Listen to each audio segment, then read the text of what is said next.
Matthew chapter 22. Jesus spoke to them again in parables, saying, The kingdom of heaven is like a king who prepared a wedding banquet for his son. He sent his servants to those who had been invited to the banquet to tell them to come, but they refused to come. Then he sent more servants and said, Tell those who have been invited that I have prepared my dinner, my oxen and fatted cattle have been butchered, and everything is ready. Come to the wedding banquet. But they paid no attention and went off, one to his field, another to his business, and the rest seized his servants, mistreated them, and killed them. The king was enraged. He sent his army and destroyed those murderers and burned their city. Then he said to his servants, The wedding banquet is ready, but those I invited did not deserve to come. So go to the street corners and invite to the banquet anyone you can find. So the servants went out into the streets and gathered all the people they could find, the bad as well as the good, and the wedding hall was filled with guests. But when the king came in to see the guests, he noticed a man there who was not wearing wedding clothes, and he asked, How did you get in here without wedding clothes on, friend? And the man was speechless. The king told the attendants, Tie him hand and foot and throw him outside into the darkness, where there will be weeping and gnashing of teeth. For many are invited, but few are chosen. Then the Pharisees went out and laid plans to trap him in his words. They sent their disciples to him along with the Herodians. Teacher, they said, we know that you are a man of integrity and that you teach the way of God in accordance with the truth. You aren't swayed by others because you pay no attention to who they are. Tell us then, what is your opinion? Is it right to pay the imperial tax to Caesar or not? But Jesus, knowing their evil intent, said, You hypocrites, why are you trying to trap me? Show me the coin used for paying the tax. They brought him a denarius, and he asked them, Whose image is this?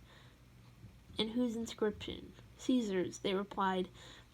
Then he said to them, So give back to Caesar what is Caesar's, and give to God what is God's.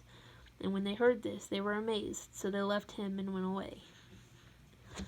That same day, the Sadducees, who say there is no resurrection, came to him with a question. Teacher, they said, Moses told us that if a man dies without having children, his brother must marry the widow and raise up offspring for him.